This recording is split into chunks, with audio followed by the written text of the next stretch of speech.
The disturbing surveillance footage was taken just months before one of them would do something so horrific that there would be no way of coming back. Almost 2 months later, on April 3, 2022, Miami police got an alarming 911 call from the girl from the surveillance video, Courtney Clenney, describing how her boyfriend was bleeding out to death. But what events led to this bone-chilling surveillance video? Did Courtney Clenney purposefully kill her boyfriend, or there is more to this than what meets eye? How is it that a young, beautiful OnlyFans model with 2 million followers found herself in the middle of a murder investigation? Before we begin to tell today's tragic story, our deepest condolences go out to the family and loved ones of Christian Abumzelli, the man who fell victim to this tragic act of violence. Courtney Taylor Clenney was born in Austin, Texas, on April 21, 1996. Growing up, she was fortunate enough to live in a privileged home and attend a private school. Early on in her life, at only 13, Courtney discovered a profound interest in theater and dance. Her parents gladly supported her in all of her endeavors. Courtney was a natural at theater and dance, but the lessons came with a condition that she had to maintain a rigorous fitness routine. Also being good at athletics, Courtney grew up playing numerous sports. By her second year in high school, she was into soccer, volleyball, diving, and horse riding. Due to her keen interest in the entertainment industry, Courtney was eager to pursue acting as a career. In fact, she went on to act in numerous roles in TV shows and movies. Between 2013 to 2014, she also did roles in a few short films. Then in 2015, she appeared in Pepsi, Cirrus Logic, Celebration Church, and Discount Dollars commercials. Her most recognized role to date came in the form of the 2016 Richard Linklater movie Everybody Wants Some. She loved her exercise routines and soon developed a passion for fitness. At the age of 20, she started competing in regional and state-level fitness competitions. Her first competition was the 2016 NPC West Coast Classic, where she competed in 2 categories. Before long, she earned a sponsorship from EHP Labs, earning quite a good amount of money. Fitness was such an integral part of Courtney's life that after high school, she studied hard to become a certified fitness trainer at a private college. After college, she moved to Los Angeles to grow an online fan base. She started documenting her journey as a bikini competitor on her YouTube channel, which she created in April 2016. Taking on the name Courtney Taylor, she began regularly posting workout routines and fitness tips on social media. However, as time went on, Courtney realized the pictures posted in swimsuits were getting more engagement, which helped increase her follower count. As her pictures got bolder and bolder, her popularity was skyrocketing. Soon enough, Courtney gained a following of more than 1 million fans on Instagram. Due to her social media popularity, many companies approached her with sponsorship deals for her to promote their products. From tooth whitening, to activewear, and even to shaving tools. There were a lot of sponsored posts on her Instagram handle, along with her regular posts sharing her glamorous lifestyle. Courtney was a popular promoter for several different brands, and as a result of this, her personal brand soared too. She also sold her own t-shirts and other merchandise. It was only natural that when OnlyFans became a legit business, she signed up for it. It seemed like there was no stopping Courtney when it came to success, even at a young age. Her Instagram surpassed an enormous follower count of 2 million. At 20, Courtney built a name for herself, literally, as an established influencer. After starting a new relationship in 2020, Courtney seemed to have it all. Her social media posts began regularly featuring her boyfriend, Christian Abumzelli, who was referred to as Toby by friends and family. Christian Toby Abumzelli was born in April of 1994 in Dallas, Texas. Being the youngest in his family, he was always adored by his siblings and parents. Christian attended Plano East Senior High School as a kid and completed his graduation in 2012 before enrolling himself in Texas Tech University, grabbing a bachelor's degree in communication studies and business management. He had a keen interest in rugby and snowboarding. Despite his fun-loving and adventurous nature, Christian had big plans for his life, and he put serious effort towards achieving those goals. After college, he went on to start his own consultancy firm, under the head of Wiseman and Peachtree LLC, and made a good living as a cryptocurrency trader. Christian was known as a compassionate person who put a smile on everyone's face, whom he met. Although the exact time when they began dating is not known, Courtney and Christian were known to have been in a relationship, and shared their first picture together in 2021. After that, there was no shortage of lovey-dovey pictures on both of their social media feeds. Pretty soon, the couple moved in together at a luxury penthouse apartment in Miami, Florida. Combining their income, they were comfortably living a lavish lifestyle.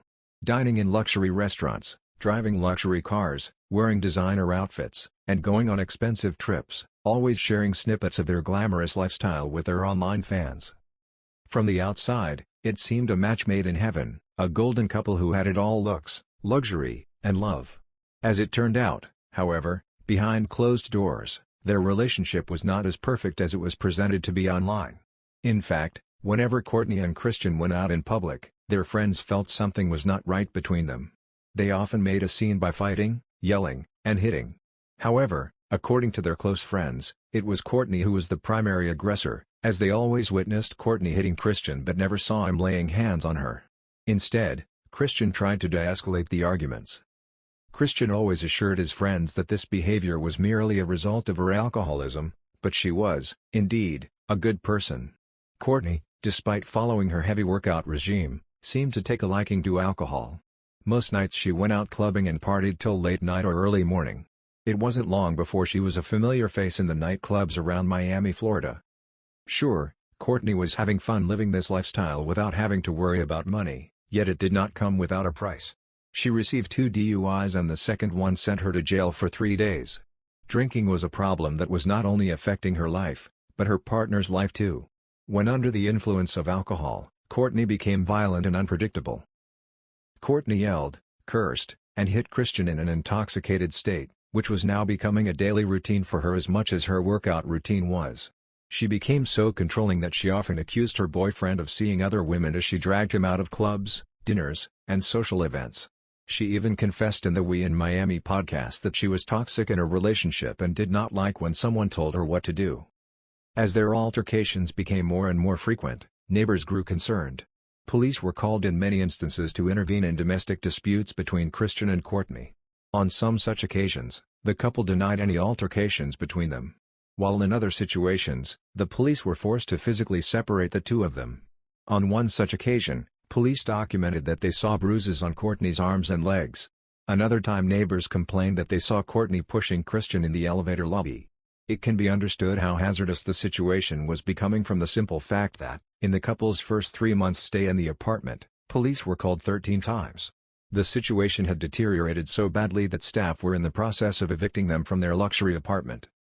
However, even after so many altercations between them, just like in most classic toxic relationships, they found themselves in each other's arms once again. Often after particularly bad fights, Courtney would bring expensive gifts for Christian to apologize. As this went on, they became an on-again off-again couple, breaking up and reconciling week after week. The fighting never ceased between them. Courtney blamed him for using her for her money and getting addicted to the lifestyle she was paying her. In a surveillance video from an elevator in February 2022, Courtney could be seen continuously hitting Christian while he is trying to defend himself. He never hits her back. Finally, in March 2022, after going back and forth for a long time, Christian realized that this relationship was not working and called it quits once and for all. However, he often went back to the apartment to spend time with Courtney, as he did not want to end things on a bad note. He also took the dogs out for walks even after the relationship was over. On April 3, 2022, Courtney invited Christian to the apartment they once lived in together. Around 1:15 p.m., he took the dogs out for a walk and then picked up some lunch for Courtney and himself. Courtney called Christian at around 4 p.m. and then went live on Instagram. Shortly after posting the video, she called him again. He returned to the apartment at around 4:30 p.m. Nobody knows what went down in the following moments, but at 4:57 p.m. police got a 911 call from Courtney seeking an ambulance for her boyfriend who was bleeding out from stab wounds. In the distressing call, Christian can be heard in the background saying, "I'm losing feeling in my arm, I'm going to die," to which Courtney replied, "I'm so sorry baby," before disconnecting the call. First responders were dispatched immediately. Upon reaching Walks they discovered a gruesome scene. Christian was laying on the ground covered in blood and unresponsive while Courtney was sitting beside him covered in his blood. Although there was no sign of life in Christian, paramedics still took him to the hospital in a desperate attempt to save his life, but he was pronounced dead at the hospital. In the apartment, detectives began their crime scene observation after placing Courtney on the balcony. She, however, did not look traumatized or in shock. Instead, she was seen snuggling with her dogs. Later, police joined Courtney on the balcony to ask how exactly Christian got stabbed. She said, "After getting back into the apartment, Christian got violent with her by yelling, screaming, and even aggressively attacking her. By her own accord, fearing for her life, Courtney claimed she then grabbed a knife from the kitchen and threw it at him from a distance. She claimed she called immediately after realizing that the knife had struck him in his chest, causing him to bleed profoundly. She also added that she did not mean to kill him but was left with no choice after Christian manually choked her. She voluntarily went to the police station to make a formal statement about the attack, claiming self-defense, but arranged to have a lawyer present before doing so. After the interrogation, Courtney was voluntarily admitted to a psychiatric ward due to her unstable mental condition. However, it was later revealed that she had threatened to commit suicide. After police reviewed their record of previous domestic dispute incidents involving Courtney and Christian, they concluded that it was an unfortunate incident of a domestic dispute and not murder. So, after just 48 hours, almost without any real investigation, the case was closed and Courtney was released without any charges. Meanwhile, Christian's family was distraught over the incident. A loving and kind man has gone too soon from this world just days before his 28th birthday. If Christian's death wasn't enough, the attacker was released back into society without any consequences. It was at this time when a video surfaced on social media spotting Courtney at a Miami hotel bar trying to have a drink with her father. Social media was split over the motive of the murder. While some people believed she was guilty, some people still thought she had only acted in self-defense. Christian's family was adamant from the start that this was a murder. They stated that surveillance video alone is proof of Courtney being the primary aggressor. They found it impossible to believe that a compassionate man like Christian could choke someone that he deeply loved once. With the police's lack of action, Christian's family was left with no choice but to hire a lawyer who then started digging into Courtney's past. Shockingly enough, he found out that it was not the first time Courtney had shown aggression towards someone. She was responsible for breaking the jaw of a bodybuilder in 2017 and attempting to stab a previous boyfriend. This is not all. She also had a domestic battery charge against her from July 2021, from an incident in a hotel where she threw a glass toward Christian's head, narrowly missing him. All of this evidence, along with her DUI charges, painted a different picture of Courtney. Police finally reopened the case and began a proper investigation. Many discrepancies were found in Courtney's narrative during this investigation. She claimed to have called 911 immediately after the stabbing, but phone records would later reveal that Courtney called her mother 2 times around the time of the stabbing before calling 911. It was more than likely her mother was on the phone when the stabbing happened. Courtney sought help approximately 13 minutes after the stabbing, wasting precious moments, which could have saved his life. She also claimed that she threw the knife at him instead of directly stabbing him, but a medical examiner stated that a knife thrown from a distance could not have resulted in a wound similar to what Christian suffered. Rather, it was a wound that was caused by a close-range attack piercing a major artery, which ultimately caused his death. Besides, there were no defensive wounds found on Courtney's body. So, acting in a self-defense claim could not be further from the truth. It would take 4 long months and constant persistence from Christian's family for police to formally charge Courtney in Christian's death. Their efforts finally paid off when, on August 11, 2022, Courtney was arrested while seeking treatment at a rehabilitation center in Hawaii and formally charged with second-degree murder. She attended a hearing the following day and agreed to be extradited from Hawaii to Florida to face the charges against her. Courtney Clenney, as of the date of this video, is currently being held at Turner Guilford Night Correctional Center in Miami, Florida following extradition.